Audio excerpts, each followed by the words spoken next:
Lenin referred to them as the useful idiots. Today, we just call them sheep.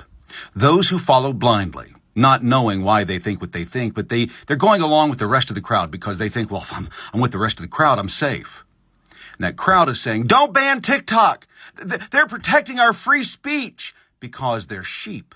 They're the useful idiots who believe whatever's coming down the pike from TikTok. If TikTok was truly interested in free speech, then I wouldn't be getting these.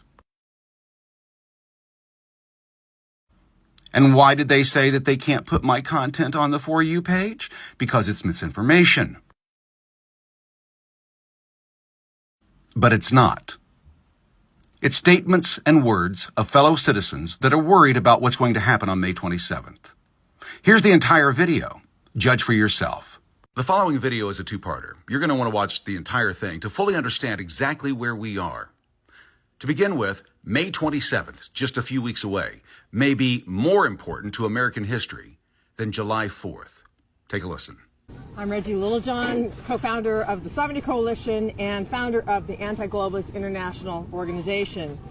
The two treaties that are going to be voted on in May 27th of this year, just a few weeks from now, are the greatest threat to freedom that the world has ever faced. Public health is being used as a tool for total control. This is not a public health issue. It's an instrument to introduce Chinese-style totalitarianism to the United States and to the world.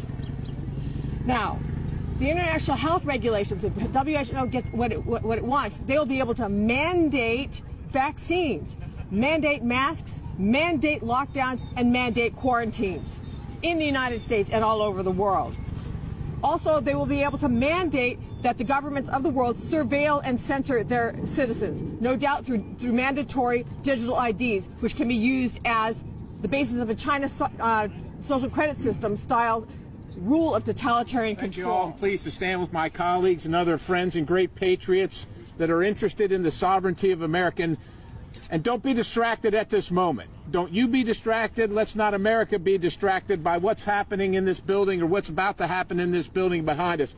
As bad as that is, and it's bad, but as bad as that is, we can do two things at once. We can pay attention to the other things that are happening around the globe and in this country. And as we speak, President Biden is planning to cede the sovereignty of the United States of America to the internationalists and the World Health Organization. The ability to decide between you and your doctor what medicine you take or do not take, whether you wear a mask or not, whether you leave your home and where you go is all potentially being ceded by this President of the United States based on a signature.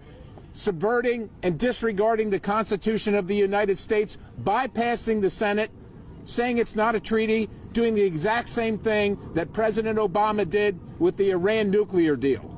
That was bad then, and it's a precursor. It's a warning of what might happen very, very soon. So we're gathered here today to make sure that you're all aware of what we're all aware of, that we're awake, and that we make sure that President Biden is not allowed to just sign on our behalf, and that the Senate rejects any attempt by the World Health Organization to take away our individual medical freedom, our individual choices, our choices to move about our country, our community, our homes as we please. That is literally what is at stake right now.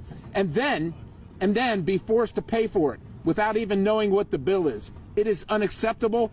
The fact that we even have to have this press conference is breathtaking. But every single day you wake up and you say to yourself, well, what more can it be? I can't believe what just happened. They can't do anything else. Well, ladies and gentlemen, as bad as it is, and as bad as it is in dealing with this government taking away our rights every single day, just imagine how difficult it's going to be to drag our rights back away from some international organization of bureaucrats that aren't even elected, that don't care about America, don't care about our Constitution, and don't care about what we think. Joe Biden is expected to sign this WEF agreement that signs over our sovereignty to this unelected international group. And what do they want to do?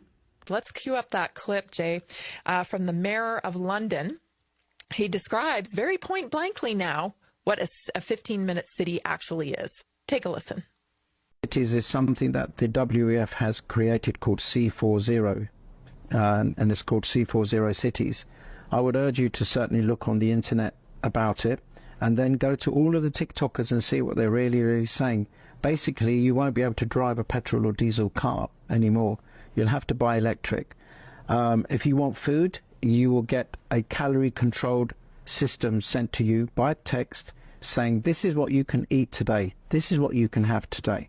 If you violate any of these things, they'll freeze your bank account. That is the next step. These are stages in which they're going to implement this stuff. And this was signed up by the WEF, and the WEF has signed up with our mayor in London as the chair. And he has gone around the world to communicate this C40 to all of the countries in the world. And most of the countries are looking at adopting it. Now, I am going to abolish it. It is a hopeless position. We are going to be in an open prison, or shall we say a COVID, for the rest of our lives. We will not be able to work unless it's in our 15-minute city. It's diabolical. It's not a right. You get it now?